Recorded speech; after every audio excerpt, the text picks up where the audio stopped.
ښاغلی پوهاند رازقي نړیوال وایي چې د بابر تاریخي بڼه ډیر ښکلی جوړ شوی.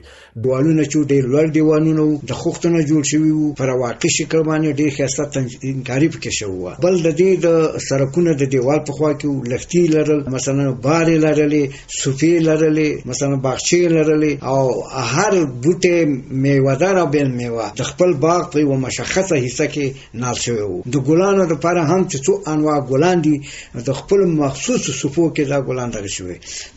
دغه پورې په خپل د کانتینه پورې د چایخانې پورې 12 طبقې لري چې طبقه یا مرتبه چې اوس هم هغه باسازي شوې ده. البته هغه وخت کې پخانه او خامه وه. د دې سړکونه هم ښه وو، سړکونه هم پاخه شوي.